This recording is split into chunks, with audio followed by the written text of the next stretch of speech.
All right. Hopefully this will be a good session again. So, okay. Well, thank you, folks. Thank you for joining us today. I have Shweta and Vinayak who are going to present about birds in India. And probably many of you know Shweta and Vinayak actually have led multiple outings here in the Bay Area itself. They have been volunteering with the Santa Clara Valley Audubon Society for a while and also host. So really my pleasure having met them in the field. They are very excited about birds and especially about birds in India. So without any further ado, take it away. I'm really hoping to I'm looking forward to a exciting session. So. Great. Thank you, Sridhar, and thanks everyone for joining. When I think about like India, one of my like recent memories has been I was in India in March, and in March is like early springtime. It was like early morning. I was like waking up. There was like all like really beautiful, beautiful morning outside. I stepped out of my room, and then I see this view.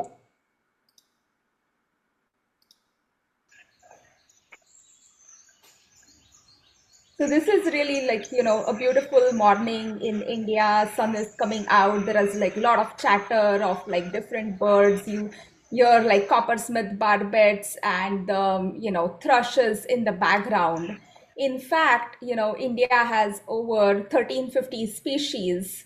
And then, there are like three major biogeographic regions here, right from Himalayan to Indo-Malayan and peninsular, which really makes like a very rich habitat from like deserts to mangroves to rainforests to like high altitude regions like Ladakh and dry scrub areas and grasslands.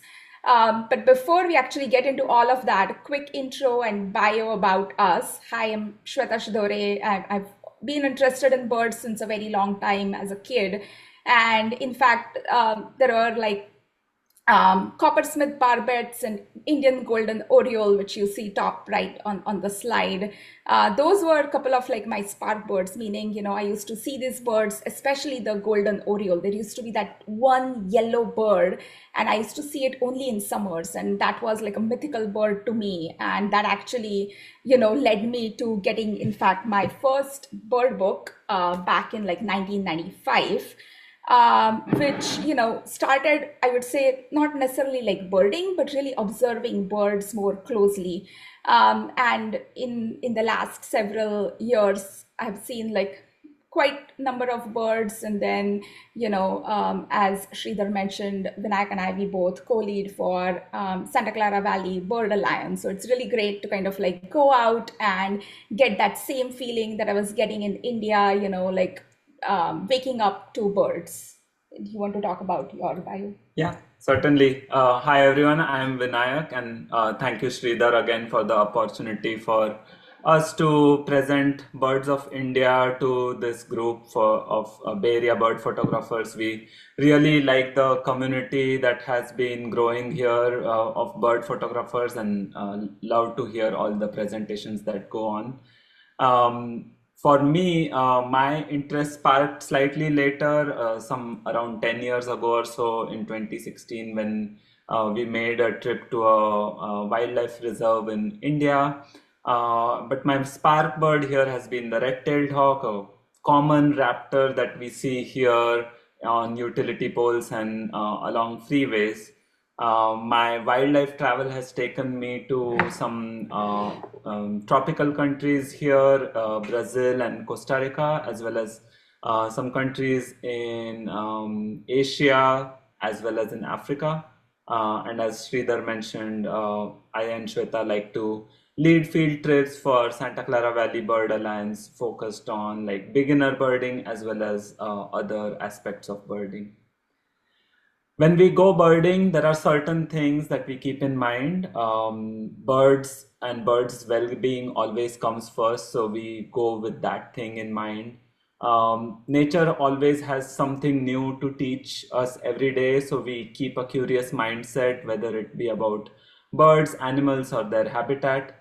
And we love to share our knowledge, experiences, or any of our learnings with folks, whether it be through field trips or be through these presentations, so that other people can also enjoy and learn from nature as we do.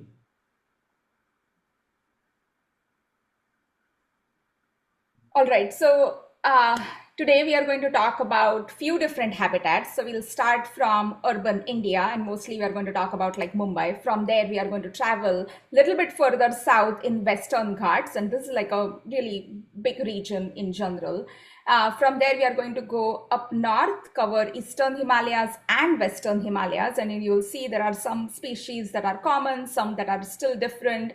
And then we are going to go up further north to mountains of Ladakh, which is really the high altitude area. And then, we'll wrap up with deserts and grasslands. And he visited like Gujarat a couple of years back, so he's going to share about that. So let's start with like urban birding and mainly thinking about, Mumbai and urban India. It's very fascinating that, in a city like Mumbai, which has like, really the coastal line, but also really populated with a lot of course, like people, and then there is traffic, but then there are a lot of buildings and everything. But still, even in that, you can find like really good pockets and areas where you can find not just like urban birds, like, the pigeons and stuff and house sparrows, but also, there are like a lot of other birds that like reside. And that's how I got interested in birding, since I had, a couple of things in my backyard. So this is a Indian, like Asian quail, and then you will see the female and the male, left and right. And in fact, like, they are very widespread in Indian overall subcontinent. They are also known as like the brood parasites. So they lay eggs in like other, crows or other birds like nests. And in fact, this was like the first bird that I learned to identify by vocalization. There used to be this few quails who used to be sitting and singing. It's very sometimes hard to see them, but vocalization, like you'll definitely hear them. And that's how I started also like imitating and vocalizing. Then the next up is really this beautiful blackbird from family of like drongos. These are also very resident and insectivorous, and they catch insects. So they have like some things common to like our flycatchers. They are not in flycatcher family. They are absolutely different family, but they have that, insect catching, and they mimic other bird calls. This one, which is the coppersmith barbet, it's very interesting. There are several different species of barbets that are found in India. And in fact, you will see throughout, as we cover the different regions, you will see a few different species of barbets. This particular one is coppersmith barbet, and the call is really rhythmic and very metallic like. In fact, like a tiny hammer, and you'll hear like tuk tuk tuk tuk tuk tuk type of call. And it is also like endemic to overall Indian subcontinent. So it's a very beautiful bird. You see it in a lot of places, especially in urban areas. The rose-ring parakeet is native again to Indian subcontinent. You will see really the males have very distinctive rose-colored ring around their neck, and that gives them the distinctive, mark and feature. And then again, we'll cover like few different parakeets later in the presentation, like Malabar parakeet and others as well. Next up, talking about one of our raptors, black kite. So if you are in Mumbai, like, even now when we go back, we see black kites everywhere. They are always like soaring. There are like in multiple numbers. These are very like highly adaptable species, often like scavengers in like cities like Mumbai, and also very omnivorous in nature as well. But so you'll see a lot, and I know you have also seen them quite a lot, right? Mm-hmm. Now, talking about our sunbirds, you can call them more like like our hummingbirds, but like old world equivalent of like hummingbirds. But they are of course like different family.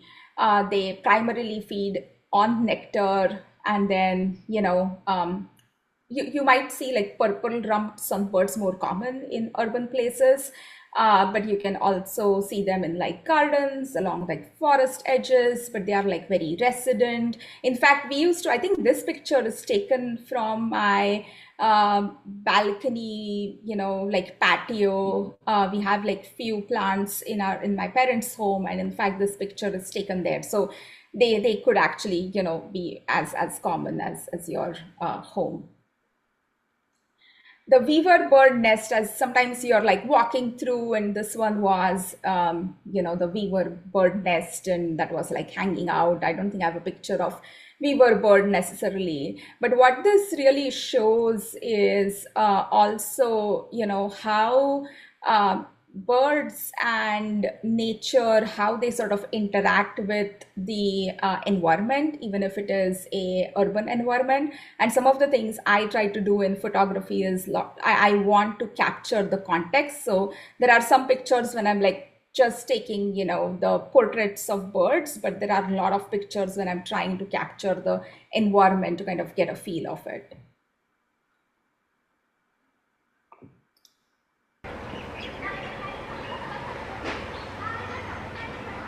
So here, what you're seeing and maybe like faintly hearing is the melodious call of the bulbul, the red whiskered bulbul.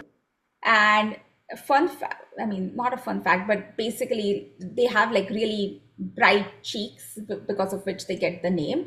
And then they are found in like South and Central India in gardens. Again, you can see them fairly common.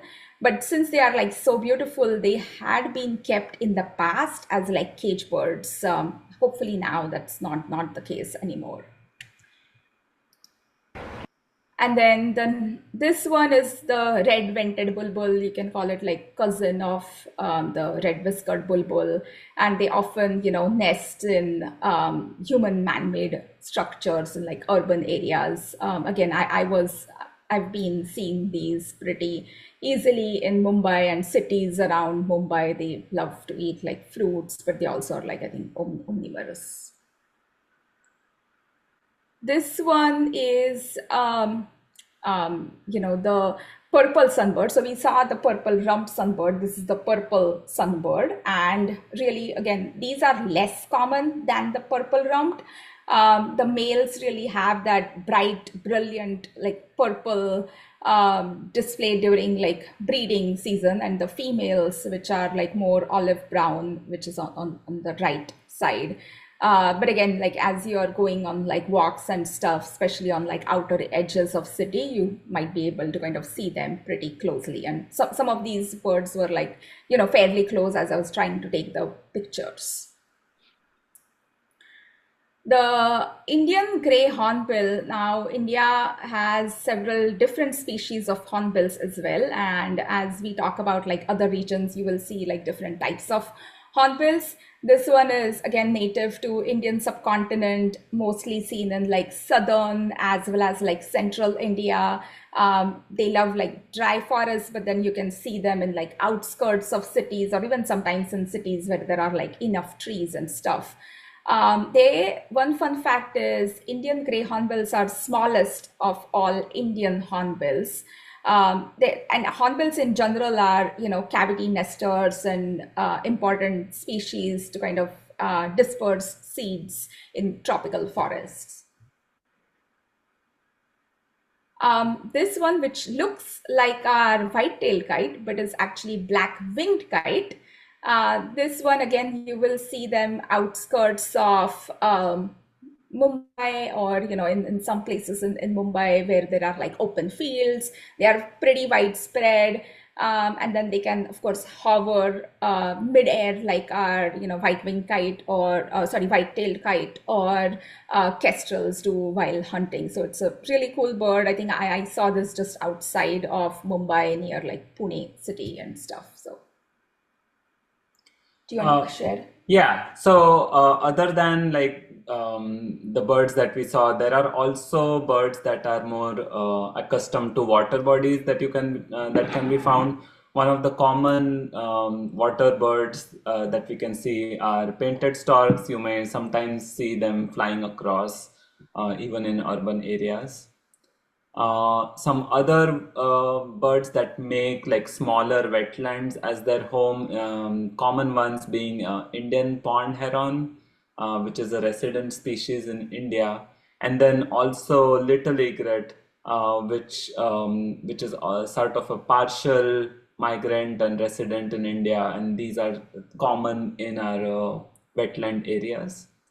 Some migrants that come to the wetland areas near Mumbai are flamingos, and you could see both the greater as well as lesser flamingos in some of the mud flats and salty marshes that are near Mumbai, like maybe like 30-40 minutes away, especially during the winter season. You can see like very large groups of flamingos, which are actually called flamboyants. In some of the marshy areas, you can also come across like species of birds belonging to the rail family, such as this gray-headed swamp hen. I came across this mating pair in one place in Mumbai.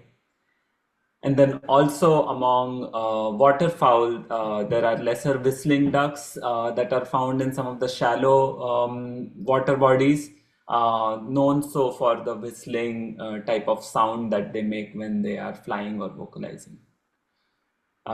Next up, we'll move to Western Ghats that Shweta will go over. Great.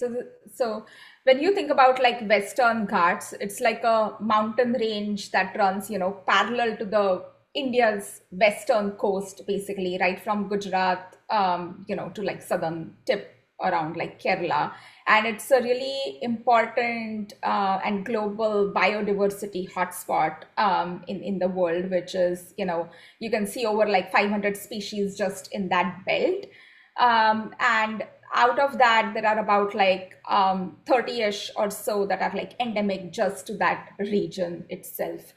So it has like different areas, right from, the thorny scrublands to like the green lush forest. And then you'll see in the pictures, these are some of the pictures that I took while I was like traveling in different parts, mostly in northern and central Western Ghats. I have not been to southern Western Ghats, but the mornings even the video that we played earlier, it's really beautiful with like fog coming in and everything. There are a lot of like jackfruit trees, and clearly, I mean, the Indian monkeys, like they really love doing it, eating there. And then, it's also, there are some coffee plantations there. So it's really known for coffee. And I'll tell you another good story when we talk about another bird and how I came across the bird just because I went for coffee. So anytime you're taking a detour for coffee, go for it because you might find a bird. So this one, as you're seeing here, is like Oriental honey buzzard and shikra. Now the Oriental honey buzzard is like a large raptor of like lowland and montane, broadleaf and mixed forest habitat, and they actually raid different like wasp and bee nests for like larvae and stuff, and hence they get the name of like honey buzzard essentially. And then the shikra is one of the accipiters that's like found in India. And at some point, maybe like several years back or so, shikras used to be favorites among like falconers because I think they are like easy to train or something. So both these, like we saw them in Nagarhole National Park. So that was really cool to kind of see like different species of raptors.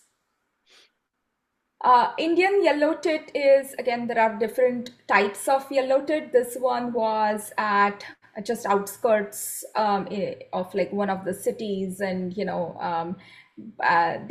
are like resident, but they sort of have like the they don't completely migrate, but they just migrate as per like the altitude and stuff.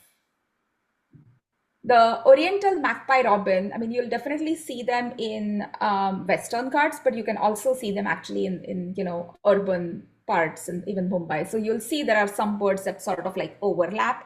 They are like, known for their really beautiful songs. You can often see them like flicking their tail up and down. Also very widespread. I think this one was like snacking on, I don't know, some bug but it was really cool to kind of see the magpie robin. Now, Indian paradise flycatcher. Like, if you ask me, this is like one of my favorite, species. I have like multiple favorites, but I remember like one time we were traveling through a forest, and I had seen like a very flicking, sort of like a tail that just looked absolutely magical, because the Indian paradise flycatcher, when they fly, especially the male, if they have like that long tail, which you see on the right, as they are flying, their tail sort of moves like very swiftly. So it's very much like really like a paradise kind of thing. So they're also very widespread as such. And the males, the longer the tail, they are like more, older type of birds. Now, the next couple of birds, one on the left is the Indian roller. And these are widespread. These used to remind me of like are like Western bluebirds, because you'll see Indian rollers in at least in like 2-3 birds together. They are also like state bird of Karnataka, Orissa, like a couple of states in India. And then the one on the right, which is Indian peafowl, or also known as like peacock. They are really, spectacular, especially like this is a male. So when they dance, like they actually, flock all their feathers, and then they actually dance. They are known for their grace, beauty. There is a lot of richness and connection to Indian mythology. And all the different gods and, different art forms. So Indian, peafowl has a lot of significance in there. It's also known for, they used to say like, or at least as like growing up, I used to hear this, that the Indian peacock's call, like, so that one is, onset of like monsoon. You can see them and hear them in the forest as you're like going through. And then it's also national bird of India.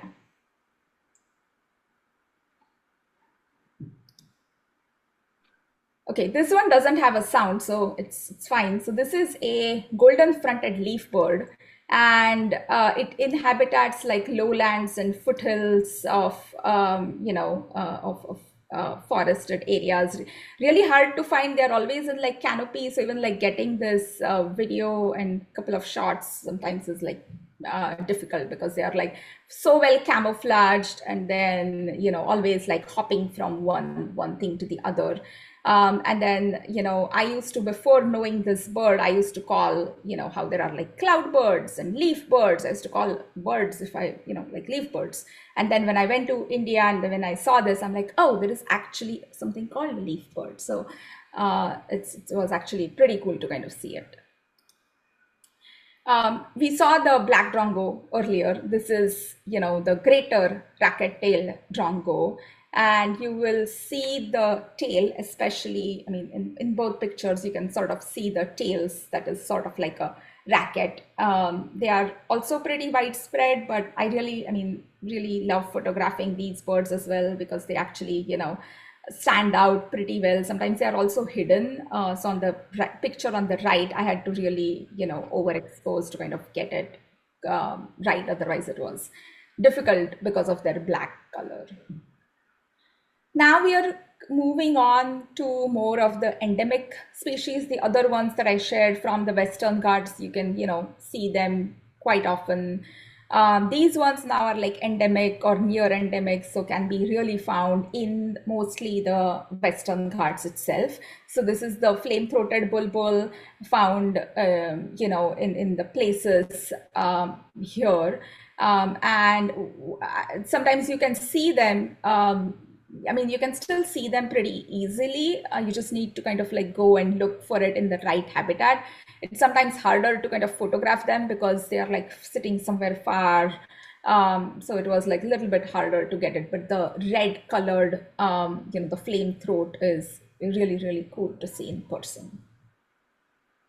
Sri Lanka frogmouth was one of the things that I really wanted to, see, and we were lucky enough to kind of find it, in one of the sort of like night walks. Again, these are like endemic to Sri Lanka and places in India, like the Western Ghats. So really cool to kind of see that bird.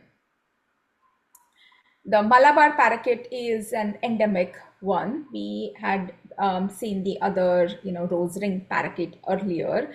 This one can only be found in the Western Ghat area.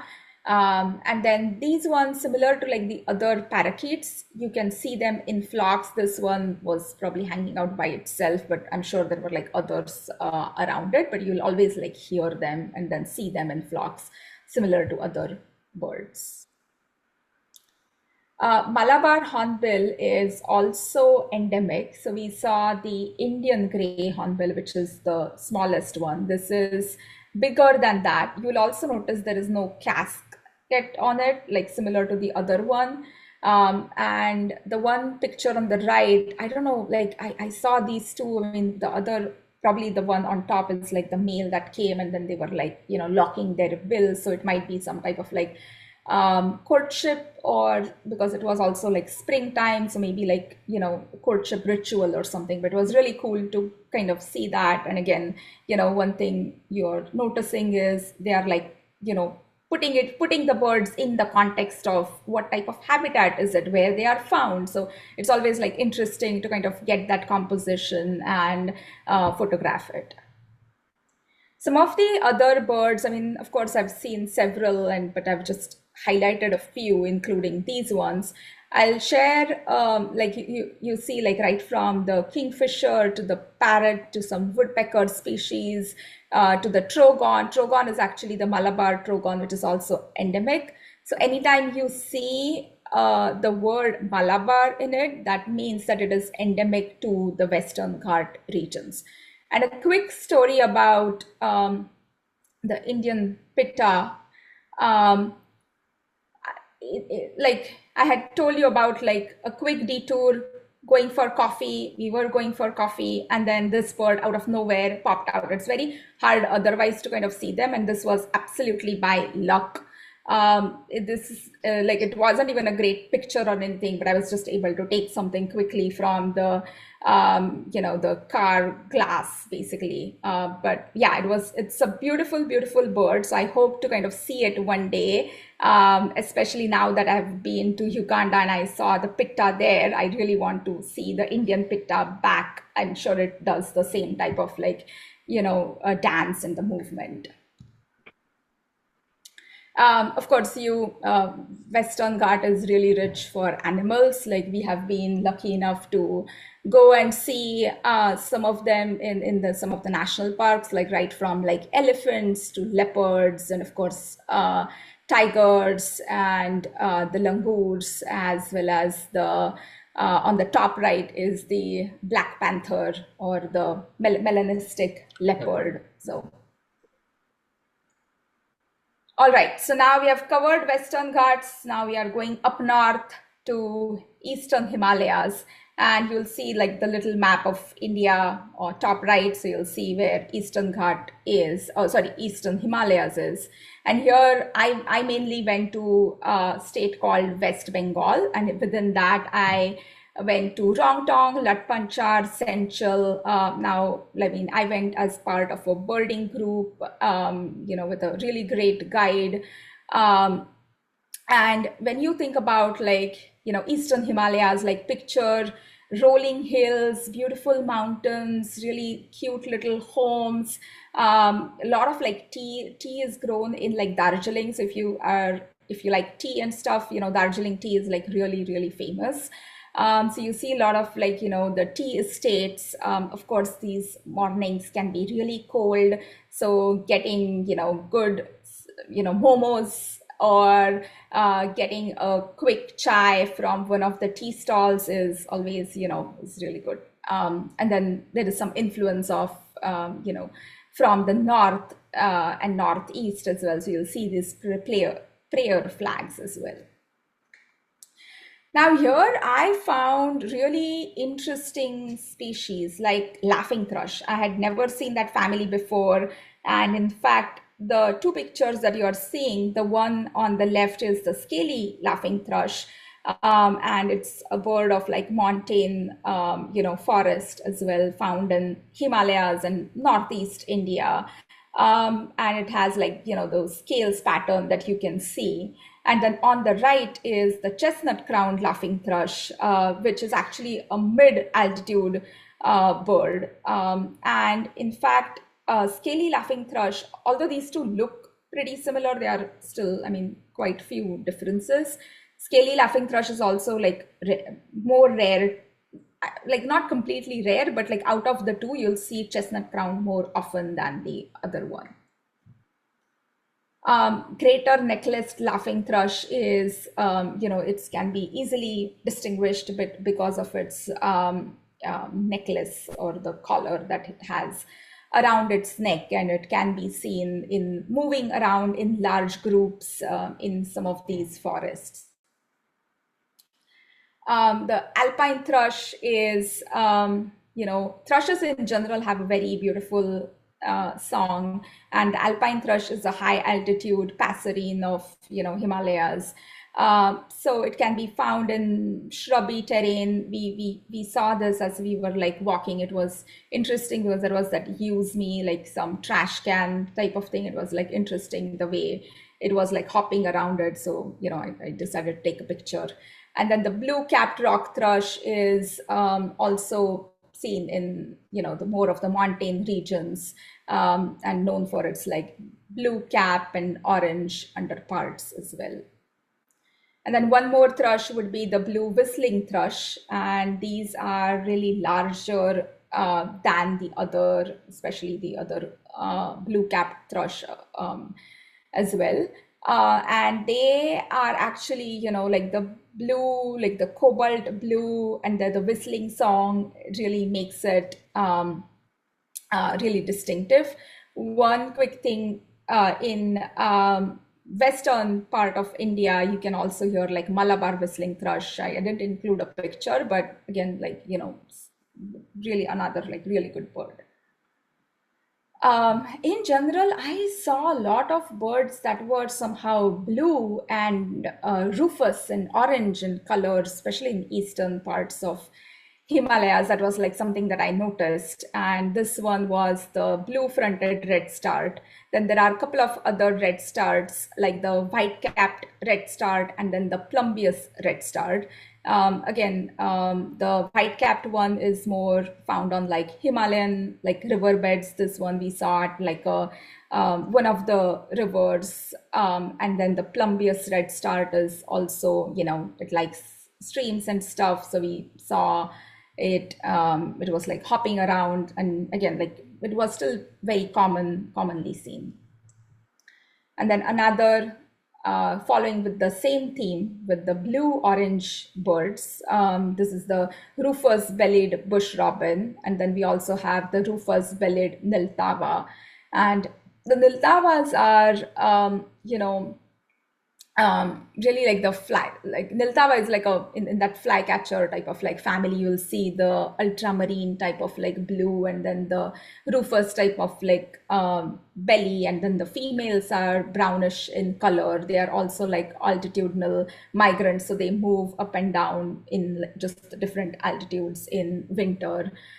This one actually, we were having the cup of chai, and then just sitting and sipping, and all these birds were like flying around. So that was cool. The slaty-backed forktail is actually it's found in, again, streams areas. So this one, we found it with like plumbeous redstart and other redstart. It also has the flicking. It's always like flicking. And I think you have seen this bird as well, right? Yeah. And then you saw other birds that he will cover, which are also in the same forktail family. Scaly-breasted cupwing. Now, this was like pure luck. We saw it. It's like a tiny, I would say, like mouse-like bird, and you really see like the tail is really teeny tiny as well. And mostly they are seen in like dense undergrowth, so really hard, I would say, to photograph and also, in fact, see. We got lucky because we were in a place and we were waiting for other, hill partridge and other birds to kind of maybe show up. And we heard some calls. So we started like, just trying to go, and our guide, he actually found this bird, and then, the scaly-breasted cupwing just flew. So I was able to quickly get a shot, but yeah, it was really cool. The white-throated laughing thrush, so same in the family of like laughing thrushes, and in general laughing thrush, they come in flocks, and this one clearly, like the picture on the left is the one with, it seems like, I don't know, everyone else is like eating. This one is more like a leader type of bird. And they are found in like the mid elevation areas in Himalayas, and very social, so you'll see them in like groups as well. The dark-breasted rosefinch, another like high altitude bird of like Himalayas with like red plumage, and then it descends a little bit in the lower altitudes of Himalayas. The hill partridge is the one that I was telling earlier that, we were like hoping we could find them. So we were like waiting, and then instead we found, the cupwing. But the partridge is a really cool looking bird. You see like the males have the orangish, crown with black throat. And then the other two females have like, more like patterns on their body. This is the babbler from the babbler family. There are like multiple babblers as well. So white-browed Scimitar babbler is of course known for its brow, really curved bill and stuff, and found in like foothills of the forest. So some of these birds are really cool. You don't get to see them elsewhere in like we won't find this in, let's say, like Mumbai or Western Ghats. So it's really cool to kind of see them in the habitat there. Now, oriental turtle dove. If you all remember, a couple of years back in Palo Alto, everyone was going crazy to see that one bird. There were people who were like driving from East Coast and stuff. This was the bird. And for me, when I saw it in Palo Alto, that was a lifer. But then when I went to, Darjeeling area, Eastern Himalayas, these were like pretty widespread. So it was still pretty cool to see them over there. And, it's like a really good bird still to kind of photograph. The Eurasian sparrow, Eurasian tree sparrow, and then you see like, green-tailed sunbirds. There is like really other sunbirds also that you can see.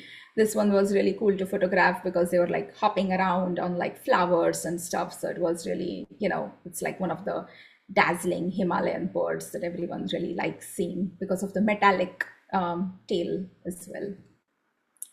Rufous sebia is another like mid-elevation type of bird, known again with like, the rufous color as well, and often found in like the flowering parts of the trees. A red jungle fowl. There is also another jungle fowl that you can see elsewhere in India. This one is, basically wild ancestor of our like, domestic chicken. So it's cool to kind of see them in, in the wild. These three set of, the collared falconet, Asian barred owlet, and then the black baza. Again, raptors, but we found them more by, luck and driving. So we were driving along the road looking for black baza, and we saw it like very far sitting somewhere. A car came 5 minutes after us and they didn't see it because the black baza had already flown. The collared falconet, again, I really like the shot with like, the two collared falconets, and those are the world's smallest raptors. So they are about like probably like 18, 20 centimeters or something. So really, really teeny tiny. And they, of course, like similar to falcons, they like, the bold posture, the way I think this one was clearly a pair sitting together. And then the Asian barred owlet, I know you saw a few that you will share later as well, but these really seeing them just, we were driving across and someone said, stop, stop, stop. And then, there it was sitting right there. So sometimes you can get lucky and see birds. The great barbet, we had talked about like coppersmith barbet. This is the great barbet, and it is India's largest barbet, with really the brilliant colors. And again, seeing and photographing them was really cool. Another bird that we photographed on the same tree was the common hill myna. So the common hill myna is found in the northern parts, and then there is also southern hill myna, which I didn't show a picture, but I had seen it in Western Ghats.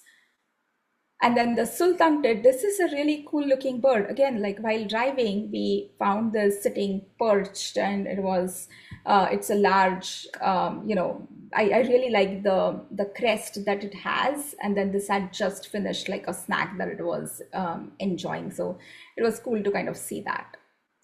So from here, I think I'm going to quickly show, yeah.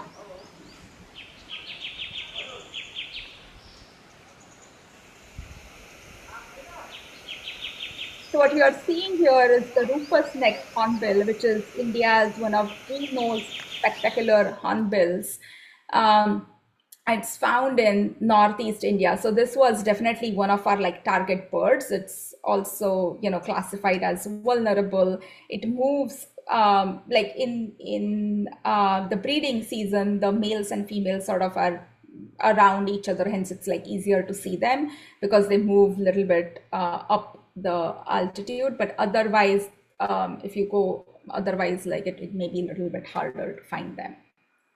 And then the great hornbill is India's largest hornbill, which has like the yellow and black sort of like that, basically that casque and the strong bill. And they are also like vulnerable in terms of their IUCN status, but really cool to kind of, see them hop around. And hornbills in general are like cavity nesters. We have talked about like 4 hornbills, the great hornbill, the rufous necked hornbill, Indian gray, and then the Malabar one, all, cavity nesters. The females are like inside, they seal. It's really cool to see, and I hope to see that one day. Won't go through all of the birds, but there are definitely a lot of other birds, right from like spider hunters, the Indo-Chinese roller, to the trogon, which is also again seen up north, and this is a different trogon that what was there before from Malabar trogon. Now we move to Western Himalayas. Yeah, so moving on to the western side of Himalayas. So these are like the foothills of Western Himalayas, and the state of Uttarakhand has like great habitat that hosts many of these Western Himalaya birds. I went to a few places called Sattal and Manila and Chafi and near Corbett National Park. The scenery around this area composed of a lot of like rolling hills similar to Eastern Himalayas, but also a lot of alpine lakes, really beautiful dawns, so you can see sort of the sunrise over there, and also like great food as always. Some of the birds here that we saw were the Khalij pheasant, like a very striking pheasant of the Himalayan foothills, and you really distinctive like red facial skin, and like the patterning on its like feathers is really cool to see. Also saw the common green magpie, and unlike any other magpie that I'd seen before, like really distinctive green color, and really like the pattern that it has on its back of the red and the white and the black. So found it mainly in the dense forests of the Eastern Himalayas. Another species of magpie that I saw was the red-billed blue magpie. This one is a social member of the crow family, and I really like its like long tail, especially during flight. You can see it.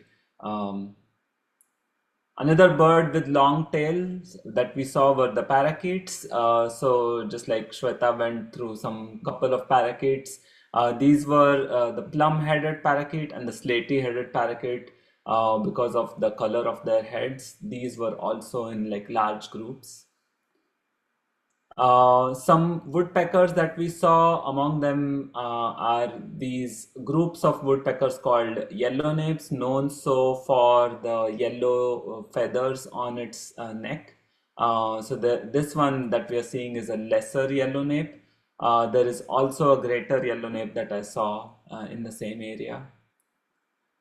Another woodpecker species that I saw was the green woodpecker, and this one is known for feeding on ants. So it reminds me of northern flicker over here. Among some of the ground birds was this striking black francolin, very beautifully patterned, and it makes like loud calls during dawn to mark its territory. So it's really great to hear and also awesome to see. There are different species of scimitar babbler in Western Himalayas seen here than the ones that Shweta showed in the Eastern Himalayas. This one is a rusty-cheeked scimitar babbler, known for its like rusty face as well as its curved bill.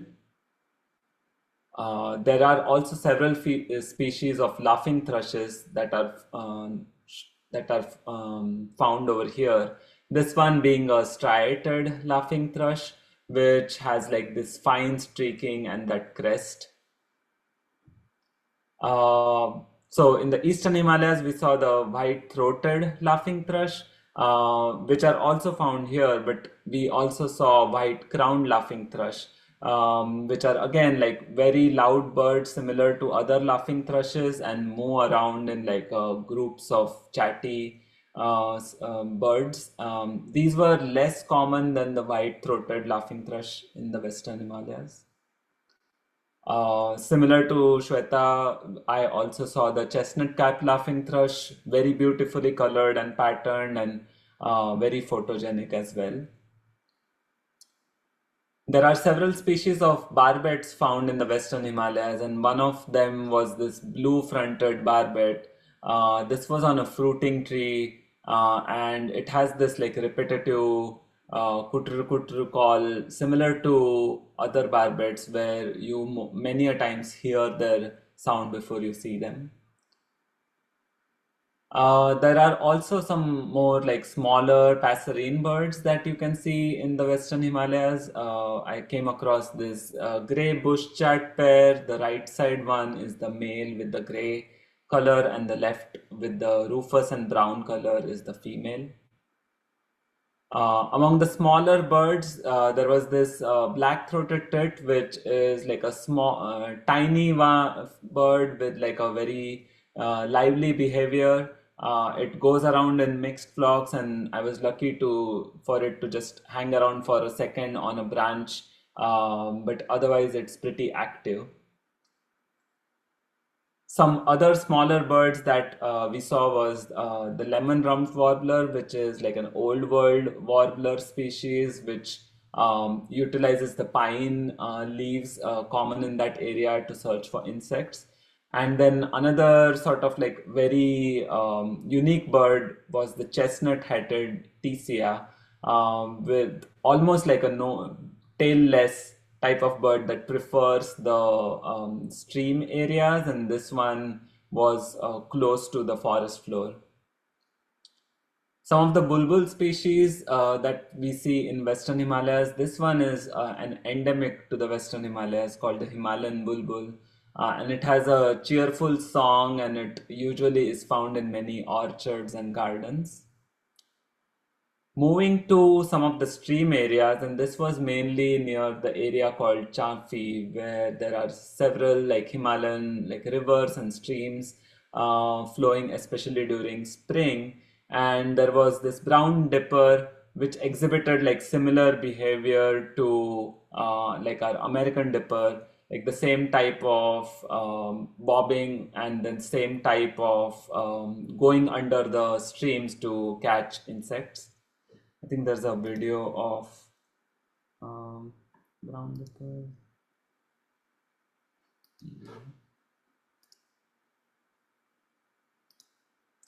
Okay. Going to other birds that were found around river streams is this creeper, which has like a beautiful pattern on its wings, because when it's perched on the rock, it has that gray color, which is a good camouflage. But when it actually flies around, it almost looks like a butterfly with its like crimson and black wings. So really beautiful bird to see. In the same sort of rocky and stream habitat, saw this gray-winged blackbird. This one is a female with the brown color, but the males have like a glossy black color and a very rich flute-like sound. Some other colorful birds that we saw were the blue-winged minla, which is like a sociable bird, which are found in mixed flocks. Among sunbirds, saw the crimson sunbird, a nectar feeder like the other sunbirds. Barbets, this one was a brown-headed barbet, which is like a large fruit eater and had like similar pattern of calling. In the fruity areas in the foothills near the Corbett National Park, we also saw red-whiskered bulbul, also found in urban areas. And then saw like other species of woodpeckers. The Himalayan woodpecker here in the center is a near endemic of the Western Himalayas. The black-rumped flameback, known for its like golden flame color on the back, is one of our flameback species. This is one of the common golden-backed woodpecker. And on the left is the great slaty woodpecker, and this is actually the world's largest woodpecker. And this was during like sort of post almost close to sunset, so not the greatest picture, but was unique to like capture the largest woodpecker in the world. And then, as Shweta mentioned, saw the A-shirted barred owlet. Sort of think of it as equivalent of our Indian, of our pygmy owl here. Daytime bird, small, and toots during the day, and usually feeds on like other smaller birds. Next up, Shweta will go over Ladakh and the high altitude plateau. So imagine Ladakh, which is like really high altitude area, and you see different landscape, mostly a lot of like barren mountains, and you when you're birding, you'll bird in like areas like Leh, which is the city, but then you'll go up those mountains and bird from the top, so you get a lot of different types of elevation, up to like 18,000 feet or so. So you see very distinct birds, and then you see a lot of like monasteries. It has a lot of Tibetan culture, Buddhism as well, so a lot of you'll see some of those references throughout in the landscape as well. And in a couple of places, like the night sky is absolutely fantastic. Like, even with the cloudy day, we were able to see like some Milky Way and really great stars, and really, really like it's just a very different type of habitat. And of course, altitude sickness can be real. So like make sure that you go with a really good guide and a group. I went with the same, birding tour that I went to Darjeeling with, and really great guide as well. So, we'll go through some of the birds as well. So this one is the desert wheatear. You see male and the female. The males really have that more like distinct, bright, at least like contrast in terms of like the colors. We were fairly easily able to kind of like find these birds. They also like winter across like northwest, western parts in the country. The citrine wagtail we saw, so it's also fairly common bird. Like we saw them around like Leh, which is the city area along like the water and stuff, but it like again winters across like other parts. and then found near like marshland and stuff. So we saw them like multiple times. It's, yeah, really cool to kind of still photograph them. The great rose finch, this was really interesting, and we saw them a couple of times, but it's a more like high altitude bird, so you can't really see them at like 8,000, 10,000. Like you need to go further up to kind of like really see them. You see them in that trans-Himalayan, like the Ladakh ranges, essentially about like 3,500 meters and stuff. This one is really cool Mongolian finch. We actually attempted to see this bird almost like 2, 3 times. There were like a couple of spots where, our guide knew where they sometimes like, come, but again, it's all by luck, right? So sometimes you go, you just wait out, you see other birds, you see other stuff. And while doing that, we saw like blue sheep and stuff. The Mongolian finch didn't appear, and then this was like last day we were about to leave, and then we did one more evening drive at a different spot, and there it was really cool to kind of like photograph this pale desert finch, which is rare visitor in this area, so it's not at all common. The little owl, as you're like driving through like some parts in Ladakh region, there are like certain places where little owls just like pop up, so you just need to kind of like look for those in the or on the rocks essentially, and then you'll see the picture on the right which shows sort of that habitat a little bit, which is still very rocky area. But it's really cool, and it, similar to like our burrowing owl. It's really cool to kind of see them. This one is like find the bird. This is still me like zooming in as much max as possible. And this is a Eurasian eagle owl, and it's really a big owl. You can see them, it gets camouflaged so easily that it is very hard to kind of, find. But we were like lucky enough to kind of see this one. Another, high altitude birds is like the chukar, and that is, found along like the northwestern, just generally areas of Himalayas on like rocky slopes.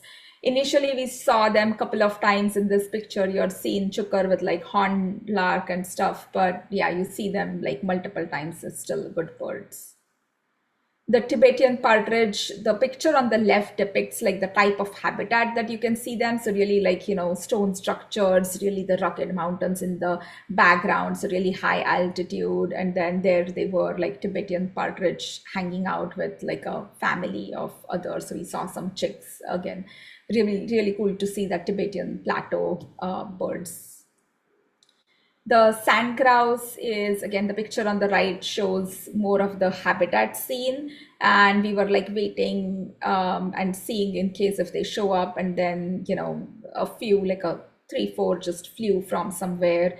So they have like adapted really well to like the Ladakh and Tibet areas. So you'll see them like flying mostly in like flocks as well. And they get camouflaged really quickly. This one, which is again the Tibetan snowcock, this one large, so we were like driving up, and we were like quite above in the mountains. The picture on the left is very foggy, hazy, because there was a lot of fog and very hard to kind of photograph. And then later we saw them after a few days, another group that were like going up as well. So as you see them, especially in this one, what is always like interesting for me is I'm thinking about not just the bird, but like I said, like more in context. So the picture on the left is clearly, you can see that there is probably some type of road. So there was this group, they were like trying to go up the mountains. They do that every day. Like, they're going from low elevation to like high elevation in the morning as the sun is coming out. And they have to cross this road with all, successfully, this one successfully did, but still it just shows like they like the type of challenges, not just with the habitat, but also with like all the with the other environmental things and man-made things that they deal with. The black-necked crane were really, really cool and really important species for Ladakh, and someone who was going there always, apart from all the Tibetan sandgrouse and snowcocks and everyone, they also always look for like black-necked cranes. We were lucky enough to find a couple of these hanging out. Sometimes it's still pretty hard to see, but they, come here, so it's really cool to kind of photograph them.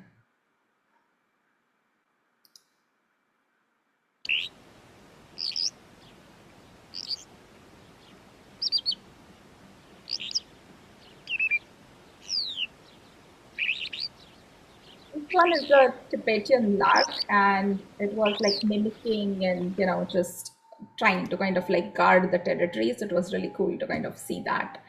The grounded, which is also called like Hume's grounded, which is like a small passerine bird. And in fact, the grounded was like we were driving and then we heard something. So we stopped the car, and then the grounded was continuously calling. And then we stopped to kind of see, which, on the right, you see mountain weasel. So the mountain weasel was trying to go and look for eggs of grounded, and there were a couple of groundeds who were like, trying to just make sure that, they're like safeguarding their nests, which were in the rocks essentially. But it was really interesting to kind of like see the behavior of not just birds, but also like mammals and how they sort of like interact with it. So moving on to some of the, apart from birds, you also get to see a lot of like mammals, like this Asiatic wild ass, which is called Kiang. And then when you talk about Gujarat, he will share another subspecies. And then also Tibetan wolf and the Palace's cat, which was absolutely amazing to kind of see. Like they were further out, but still just seeing them in wild is such like just gives me such great joy. So it was really cool to kind of photograph them as well. And then the blue sheep, as well as we saw multiple, small mammals and rodents and stuff. So this one is like the large-eared pikas. It's really cute coming up and, displaying. The landscapes here are absolutely fantastic. I mean, you see all these mountains, and as you go through Ladakh region, like the landscape really changes. Like the mountains suddenly change from barren brown mountains to like really, purple mountains, and then it seems like you're really close to the sky. And at night, you really get to see the Milky Way. And on this particular night, it was still pretty foggy. And cloudy, sorry, not foggy, but cloudy. And this is taken in Hanle region, where, the cranes are also found. But even with that, you are still able to kind of, see Milky Way, and really, really cool to kind of get a holistic type of experience. Some other notable species, right from like ibisbill to carrion crow to Eurasian hoopoe, like, you'll see like vultures, so you'll see like, and then there is also brown dipper that he showed earlier. So it's like a really good mix in habitat, really cool to kind of see. We'll move to deserts and grasslands. Yeah, so deserts and grasslands are habitats that are common in the extreme west side of India. So I visited the state of Gujarat, and over here, three places sort of characterize three different kinds of habitats. So Blackbuck National Park has the sort of grasslands that you see in the lower left side of the picture. Then Nal Sarovar is like a Ramsar wetland, which you can see in the middle of the picture on the boat. And then there is Rann of Kutch, which has like the dry salt desert, which you can see on the right side. So different sort of habitats, but characterizing like deserts and grasslands. And even though it may seem sort of barren, it has like a lot of unique species. And some of the getting around here was on boats, but some of the getting around here was on like safari jeeps, like you see in the right. So common to some of the grasslands were several species of larks. One of the more like noisy and vocal species was this rufous-tailed lark, which has these display flights in the mornings, and this one was perched up on like a pole when we were driving. There are also several species of pipits found. One of this was the paddy field pipit, and it's one of the widespread pipits in India. Grasslands here also are habitat for multiple species of shrikes. So there are some ones that are migrants, like the Isabelline shrike here on the right, which is like a smaller winter migrant. But also on the left side, there's a bay-backed shrike, which is a resident to the Indian subcontinent, but really like its brown and black color, like very striking plumage for a shrike. The Black Buck National Park, as it's known for one of the largest density of black bucks, which is an antelope species. And the males here have like the dark chocolatey black color that you see on the left. The females and the immature have the lighter brown color. And so in the mornings, as you go on a safari drive, you'll see like large herds of these grazing in the grasslands. Grasslands here are also home to multiple species of harriers. This one is a pallid harrier, which reminds me of a northern harrier with its like white rump patch. And so the Blackbuck National Park is known for its like large number of roosting harriers. So during dusk, large number of different species of harriers come to roost in the grasslands, and they fly out in the dawn. So which is a very awesome sight to take a look at. Some other passerine species that are found here are the white-eared bulbul, which has like a cheerful sound.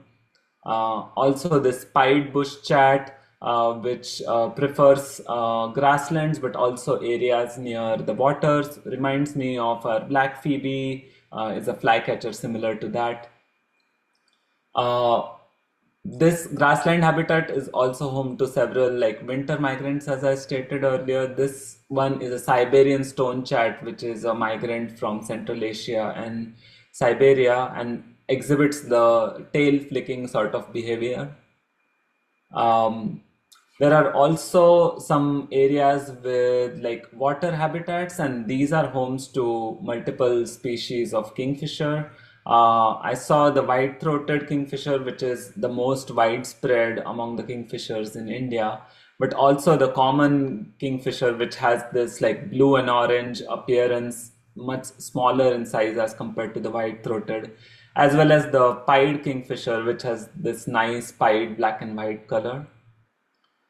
Blackbuck National Park is also home to several species of mammals, among which we were lucky to see this striped hyena female with its 3 cubs, and this was during dusk when there was a single cub joined by its mother and then joined by 2 of its siblings, and there was a lot of like playing and play fighting, so it was an amazing sight to see. Moving on to Nal Sarovar, which I mentioned is like a Ramsar wetland, important bird area, and there were in the boat drive several species of water birds, among which were these like little grebes, which were great sight to see in sort of this misty morning. On the banks of the water areas were several species of smaller shorebirds, among which were the Kentish plovers, which are a winter migrant to India, really like its like striking orange cap. Also were big groups of this bird called a small pratincoal, which has like a pointed wing similar to a tern, and there are these large groups which rest on the sandbanks, and you wouldn't otherwise see them because they are very well camouflaged, but they have a really nice pattern near their eyes. Was also able to see like couple of species of cranes here. The common crane, which is a large gray crane which migrates to Western India from Central Asia. And then on the left is the Saras crane, which is the world's tallest flying bird. So it was great to see this Saras crane, and it was with like a couple of juveniles where I saw it. There are also these unique species called the spoonbill, named so for its spoon-shaped bill. And in this case, there was like one individual that was catching fish, and another one came in to try and steal it. Also, there are multiple species of waterfowl. Among them, saw this bar-headed goose, which is famous for being one of the birds that can actually fly over the Himalayas. This is a winter migrant as well. Some other shorebirds and water birds we saw were the common red shank on the left, reminds me of our like greater yellow legs, the black-tailed godwit, which is a winter migrant, and then the purple heron, which stalks fish similar to our great blue heron here. Also, among the Eurasian spoonbill flock, I saw this one single flamingo that was flying, which was a great sight to see. There's also other birds you can find in the marshlands, like the black-headed ibis, which is like a winter migrant and a local breeder in India. The Rann of Kutch is famous for its salt flats and therefore large gatherings of flamingo as well. So there are greater flamingo which are more taller and paler, but there are these lesser flamingo which are smaller in size and have that pinkish hue. So it was great to see like large flocks of these in the salt flats. Among the mammals were these Asiatic wild ass, so similar to the ones that Shweta mentioned in Ladakh, but this is a different subspecies called the Kur. Besides some of those grassland species, there are also some colorful birds that utilize the fruiting berry trees that are sometimes found in this habitat, such as the Asian green bee-eater, which is known for catching insects midair, and also the rose-ring parakeet, which comes around in large flocks. Some other passerine birds that I saw were the Indian robin, which has this black body and like white wing patch, and has its habit of like cocking up its tail and has like a red rusty undertail, as well as the Brahmini starling, which has like this fierce appearance with its like pale yellow eye.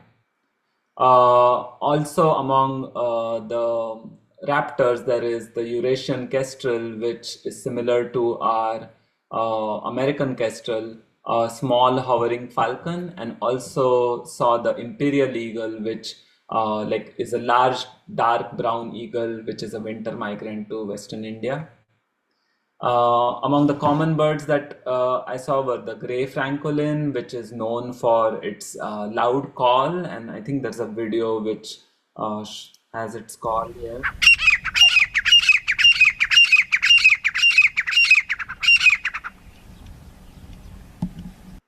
Yeah, so this is one of the most common birds that you'll hear and see as you're driving around in the grasslands. So yeah, that was it. Those were like the birds through the various diverse habitats of India, and we always love to go back and try and squeeze in a trip when we go back home, and would love if like people also visited India and saw the various diverse group of birds that are there to see. Keep in touch with us, and if you have any questions, feel free to reach out. And thank Yeah, you we so can much share for the the email. opportunity. Yeah, email as well. And then, yeah, hopefully everyone got a good chance to kind of see if there are, a lot more boards, a lot more things we can cover if you reach out to us. And like I said, we did all of these trips, or some of these at least, with like guides. So, we can, and those were like amazing, amazing guides. So, Yeah. Hey, Shweta and Vinayak, I mean, this is just amazing. The collection, and then I was so engaged with the storytelling, actually. It's just fascinating to see them and hear them. And I'm actually glad you put in some videos, because I was always afraid of the videos doesn't work. But so nice to hear the voices of the birds as like you said, you wake up in the morning, get your cup of tea or coffee, and then you can hear birds. Absolutely stunning. Do you guys mind if I share? I'm going to record this is done. We'll yeah. want to definitely upload it. But do you Yes. mind if I share your email or maybe Yes. Yeah, where you can yeah, connect yeah. with people? Yeah. Yeah, Yeah. and we forgot to add it on the last Yeah. slide. But So yeah, yeah, feel you free can to share share the it. email. Yeah, Yeah. Yeah, that's because I think people, I mean, definitely there's been a lot of interest. They want to yeah, know about the guides. yeah, Mm-hmm. And I mean, just even like for me, when I went back, if you don't know who to go with, then you're right. just taking a chance. So Yes. it's nice to have some, at least if somebody is recommended, then it's easier to go with them. So Yeah, Agreed. for sure. Yeah, Agreed. yeah, Yeah. yeah. yeah, but Certainly. I mean, just fantastic. And yeah, thank you so much again for sharing your story. And I'm looking forward to seeing you guys in the field again, and Yes. Right. hopefully some more local birding too. So Yes. Yeah, yeah, certainly. Yeah, yeah, of For sure. course. Thank you for the Happy to do that. opportunity. Yeah, happy to share. Yeah, yeah. about the birds. Thank you guys. For most people, I wanted to let them know this is the first part of the Birds of India. Fortuitously, not by plan, by absolutely not by plan, it was just by chance. Yeah, The speaker after this is also going to be from India, but he plans to speak about birds in Himalayas and other regions and I'm guessing there's plenty of different birds that he's going to show. So Yeah, definitely. I think there will be a lot of other yeah, birds that I think we yeah, will. Yeah. yeah. Excellent. Yeah. Thank you guys. Yeah, And yeah, again, if people have questions, I'm hoping they'll reach out and let you know. So of course. absolutely. Yeah. Sounds good. All right. fantastic. Have a Thank good you. Thank you so night. much. Have a You good too. night. Thanks. Bye. Bye.